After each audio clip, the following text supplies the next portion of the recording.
34%. That's how much energy makes up of the total U.S. irrigation spend. In other words, irrigation isn't just about water and droughts. It's also a power story. And that's why drip irrigation systems and automation are gaining ground. This isn't a small shift either. Water management in the U.S. agriculture sector is about an $84 billion market over the next 5 years, according to our forecasts. Not because growers suddenly got religion about conservation, but because the fastest way to protect margins is to run pumps less.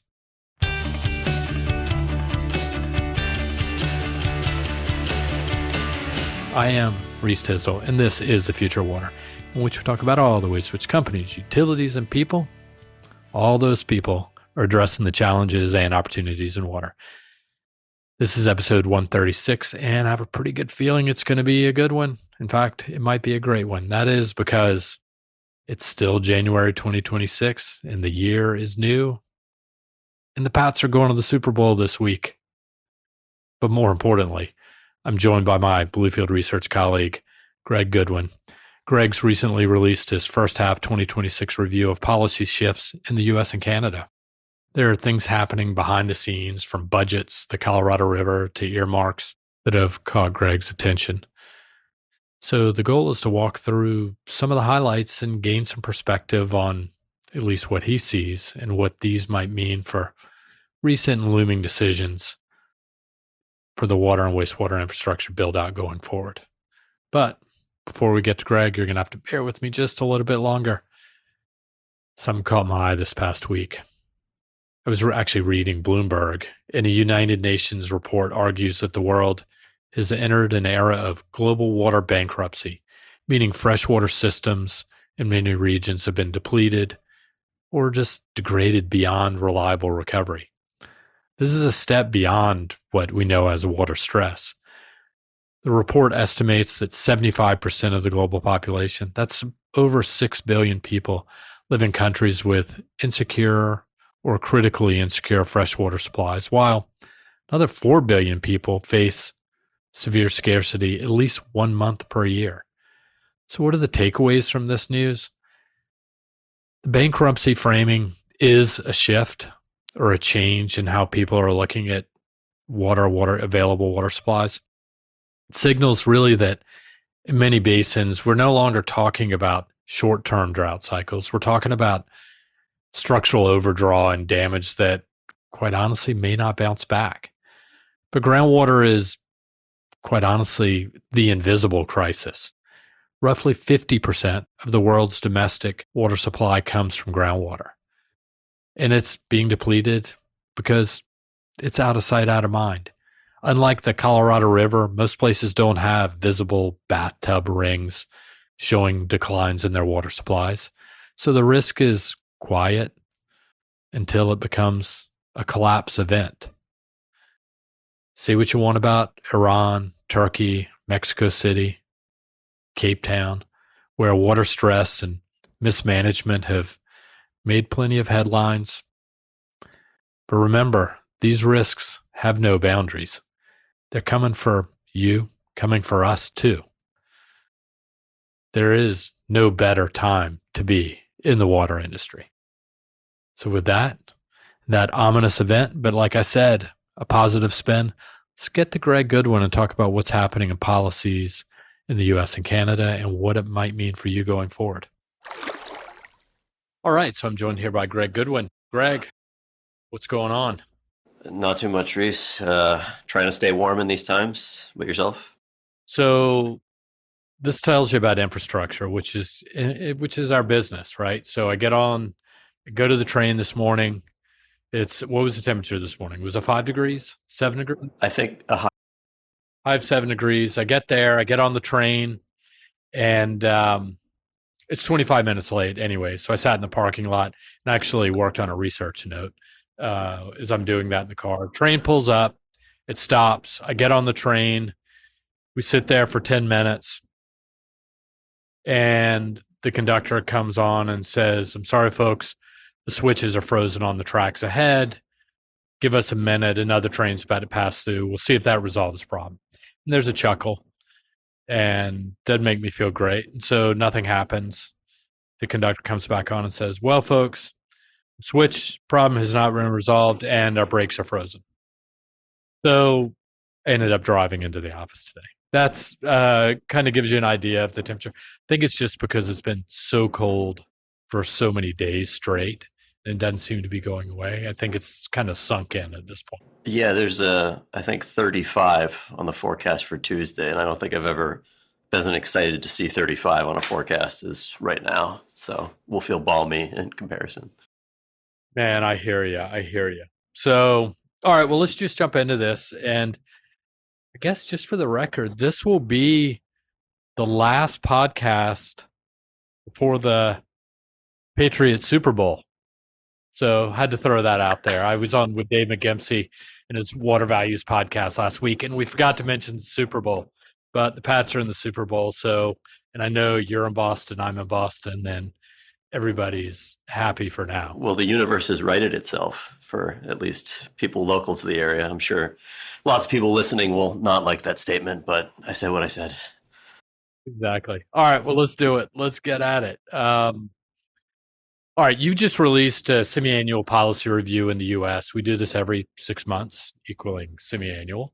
And there are a couple takeaways that have come out of that because there's some changes happening behind the scenes, at least in Washington as well as in Canada and even at the state level in some cases. So let's just kind of dive into it. A couple questions for you because I've thrust you into this at the last minute. But you've identified what seems to be a two-speed regulatory environment. I don't know if that's the right way to put it, where traditional pollutants get relief while PFAS enforcement seems to be intensifying. So which sectors are most exposed to this shift, and what's the timeline for when the compliance costs are likely to hit or what we can expect? Any thoughts on that? Sure. So, I mean, obviously, this is still an ever-evolving space, and there's still a fair amount of uncertainty coming out of the administration and EPA statements. But at least what can kind of be sussed out now based on kind of current developments is within sort of the industrial space, the EPA has kind of revised the number of, say, effluent guidelines and sort of how regulatory approaches will be targeted. So like an example of this is the meat processing standards that have not been revised since I think around 2004. There's been a deliberate halt of basically, all the aspects around that. So that would include sort of the effluent guidelines that are associated with meat processing. This is all also happened with coal plants, right? So extended compliance deadlines for effluent on that industrial segment as well. But there are some kind of shifts in stances around some newer industries and some pollutants that are associated with that, right? So there's new studies that is targeting the battery manufacturing industry, certain types of oil and gas extraction, processing of industrial PFAS. So, it does seem to be a slight bifurcation of how certain industries are being treated by the EPA at large. And, those effluent rules are expected to be sometime this year. So compliance costs eventually being kind of shifting more to some of these newer players in industry, while legacy players are sort of given a little bit more of a runway to kind of comply with different types of measures that the EPA has put on them. So that's definitely, a dynamic that's starting to emerge or has emerged to some degree over the last year or so in terms of the stance of EPA. I mean, this is out of the administration. Are they picking and choosing based on constituencies and lobbyists? Can I only assume that? I mean, to some degree, that's probably involved. I mean, I think this administration has been fairly overt in terms of like what types of industries they think are important for the economy at large and what's strategic and so forth in terms of kind of traditional energy and, coal, that sort of thing. So I would assume that plays into this to some degree, if not a large degree. All right. Well, let's shift gears into the sort of looking at some states and what's happening. So the elimination of state section 401 authority seems to be a pretty big deal. This impacts California, New York. So yeah, what does that mean? Yeah, so I think this is something that has not gotten a ton of attention so far, but could potentially be fairly important moving forward. So in conjunction with, so basically the waters of the United States definition legally is now different after sort of the Supreme Court ruling on it. I think is that maybe 2 years ago at this point. So what is covered under the Clean Water Act essentially is less extensive than it would have been a number of years ago based on how WOTUS is defined. And then there is a bill that has passed the House. I don't think it's passed the Senate yet, but basically it is known as the Permit Act, and it's essentially to kind of change the way that permits can be reviewed and challenged by state and tribal authorities. So, I mean, essentially at large, it's kind of a negation of the federal principle here in terms of what states can do. So it basically, under Section 401 of the Clean Water Act, that has typically allowed states and tribal authorities to challenge projects that are going to be located within their state if they contradict with state level regulations for water quality and so forth.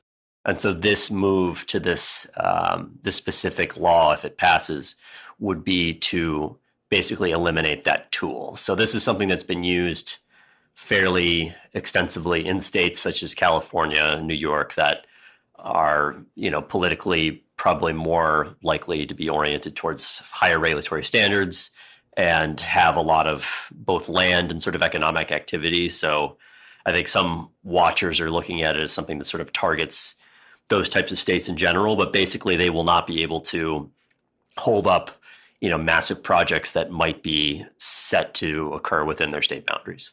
Interesting. All right. So we'll continue to see how that evolves. And then the next point I wanted to bring up as part of your semi-annual review is, of all things, Colorado River. It feels like we could have been talking about this for the last 50 years or longer. So let's just talk a little bit about Seven Basin States. They missed a November deadline. And there is a February 14th deadline or a hard stop before federal intervention. We've been down this path before. What's the story with Colorado River and what should we be thinking about? Yeah, and so apologies. I believe that there is currently, like right at this moment, a kind of a retreat of sorts that Doug Burgum has dragged all these different state level regulators and sort of representatives to in Vegas or someplace out west to talk this over the weekend. There is a February 14th hard stop where states are supposed to make some sort of framework agreement before actual federal intervention from the Bureau of Reclamation actually steps in. So if they don't hit this deadline on February 14th, theoretically that means that the federal government now actually takes concrete actions to start outlaying plans that they may have to start really considering for, kind of resolution of this. Whether that actually happens, I'm not entirely certain. I mean, I think we've heard certain threats, similar threats that had been made in the past around sort of, you really have to do it for this deadline. But February 14th is now the next date. And so, yeah, so just in terms of that background, the amount of allocation for upper and lower states is based on assumptions that are no longer the case in terms of yearly average supply. The lower basin states think it should be that the upper basin states are the ones that, or that the cutback should be shared across. The upper basin states say we don't even use what we're allocated, so we should not have to do that. So there's kind of an impasse around sort of almost philosophically who should have to bear the brunt of the cutback or how that's sort of shared. So, it's to your point though, Reese, it's not a new issue, and it's something where there's, this has been a ratchet that's tightening over the last several years and is now kind of the last thread to turn on, I guess. Yeah, I think, the Biden administration, maybe it was in the last year, it said, hey, there was a deadline then and we sailed past it. If anybody could, lash back with a deadline or some authoritarian pressure, it could be the Trump administration not to guess I shouldn't chuckle about that. But is one thing is that over the holidays, when I was reading through some notes on this, and there's a point where we should just probably, in maybe the Seven Basin States, relying on the Colorado, probably just pretend the Colorado River just didn't exist. What would they do differently, right? There's this, we're hanging on to this resource, which I'm not to say it's not valuable is crazy, but the reality of it is technology exists. There's reuse, there's desalination, there are water efficiency measures that can be taken, both in agriculture, as our soon to be released agricultural report will tell, but also in other ways, it's available, is my point. And so, this is, I don't know. I don't have another way to put it. Frustrating. Maybe that's it. Yeah, obviously not a foreseeable problem, I guess we could say. It's just incentives involved and so forth have sort of led us to this path where there's, kind of at a bottleneck. But yeah, there are other considerations too that have been brought up by various parties around, say, the hydropower that's associated with the two key dams that's below a certain, where you get to a dead pool level within sort of the reservoirs. Those are that power will no longer be available. But to your point, there are various sort of efficiency measures that can be applied within the network that are also important considerations to long-term shoring up of supply and so forth. So definitely portends to opportunities within there, because that's happening anyway, right? And also, I mean, the states, I don't think anybody wants really for the federal government to really be the one imposing this, or for this to get to like a full litigation stage, because it's just a path that I think people would rather not find themselves on. Yeah, so that's where we are. As far as the next question I have, and maybe it's partly because Mark Carney is in the news, but Canada seems to be flipping the script a little bit. There seems to be some dollars hitting the streets for water capacity even before demand arrives, tied to housing targets and such. What's happening in Canada? Yeah, so within Canada, I mean, partially based on how the relationship with the U.S. has kind of evolved, if that's the word you want to use, over the last year in particular, there's definitely a decoupling, effort in terms of being less reliant on the U.S. economy, trade with the U.S., doing things internally. So there's been a number of high-level initiatives out of Ottawa to invest pretty broadly, both within sort of the municipal housing segment. A lot of that focused on sort of the greater Ontario area in terms of where there's shortages and necessity for new build, but also like strategic industries like energy extraction, mining, and so forth, that there's been pretty significant money that's being thrown at. So I think there's about 40 billion US, that's US dollars there, for improved water, wastewater, and transit systems. A lot of that will trickle down into sort of the housing and municipal sector. And then in sort of an administrative sense, they're creating more centralized agencies, across provincial sort of, way of working. There's a major projects office, which is basically, it's to try to expedite approval for permitting, for the process to kind of actually get projects moving, where they're trying to get it like under 2 years to do some of these large strategic projects. So it seems pretty long-term in thinking. And I believe the budget that they just passed is the largest deficit they've incurred outside of COVID. So they're definitely looking at this as a longer term, that this sort of relationship with the US is, at least for the foreseeable future, this is the way that things have to kind of evolve in terms of, what kind of investments they're going to make internally and how that plays out. Yeah, nothing happens overnight. So if it's long-term planning, I get it. One last question for you before I let you go, and that is the budget, the EPA budget. There's some signs that has been passed or approved. Where are we on that? Yeah. So again, a lot of this I think is happening today or yesterday. Today was the last day of the continuing resolution from back in the end of September. I believe the appropriations bill that includes most of the water spend was passed. I think that is 8.8 billion for EPA. So it's essentially it's a slight cut, but much less than what the White House was requesting back in June of last year. I think it's between 3% and 4% as a top line number. And then when we look at sort of the main sort of municipal coffers that are usually of interest, so the SRF funds for clean water and drinking water, those are about the same in terms of the amount of spending that's going to be put in each. I think it's a little under 3 billion on each side.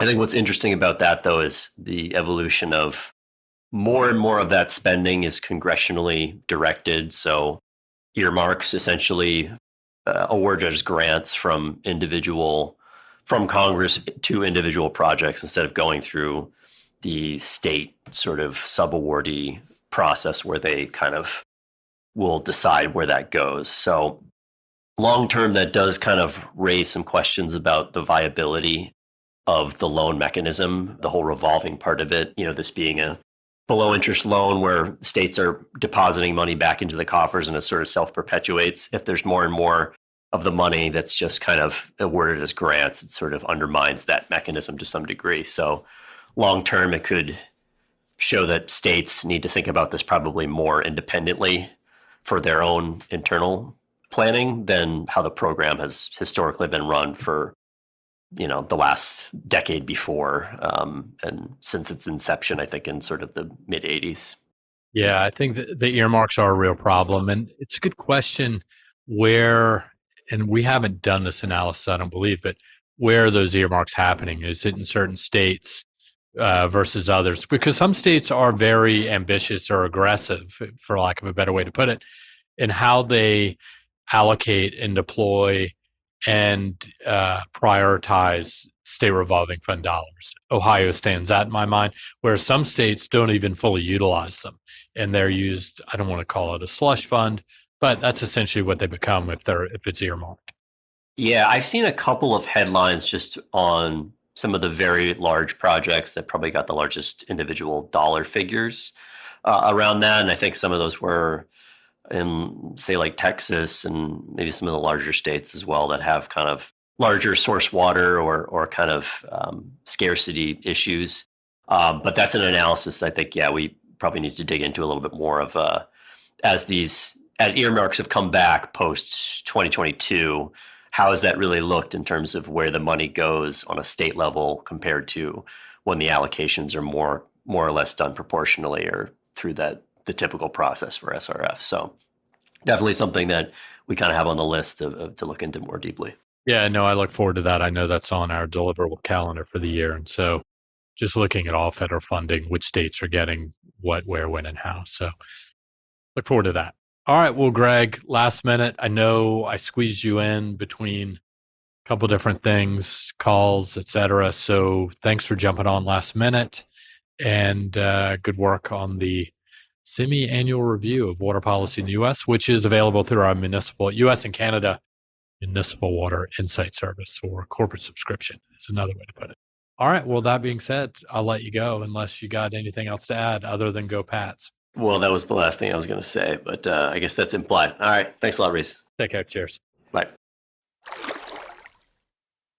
All right. That was great having Greg on. Super well-informed. He lives for this stuff, truth be told. For those clients and others who've worked with Greg through his time at Bluefield Research, this is the one thing that I think he wakes up and lives for, and that is policy out of Washington and understanding the ins and outs of how the sausage is being made. So if you're interested in that, you can always go to our website and take a look at the policy review that he puts out. And we also put one out at the same time in Europe as well. My colleagues, Chloe Meyer, Maria Cardinal, are focused on that. So, all right. Well, that's it. Before we sign off, I want to recognize the team that makes this possible. Mike Gaylor, Ryan Sullivan, Kelly Talbot, Steph Aldock. Without them, this doesn't happen. From the Bluefield office into your ears, this is how it gets there. Not because of me, I'm just talking. If you're in Boston, Barcelona, New York, Chicago, San Francisco, Paris, we'd love to see you because that's where we are. So let's make it easy. Give us a call. Come to our offices. Let's just go have coffee. Let's talk about water. And if you have any ideas or topics you want us to tackle or address, you can always reach us at waterexperts@bluefieldresearch.com. This podcast is for you, so your input helps. And if you've enjoyed today's episode, the best way to support us is simple. Share it with a friend or a colleague who cares about the water sector. You can also give us 5 stars just to let us know that you like it. It's just right at the bottom of the page. You can do it, but don't do it while driving. This podcast and these water industry insights brought to you by Bluefield Research. To learn more about us, visit us at bluefieldresearch.com. Until we talk again, be well, be safe, and always take care.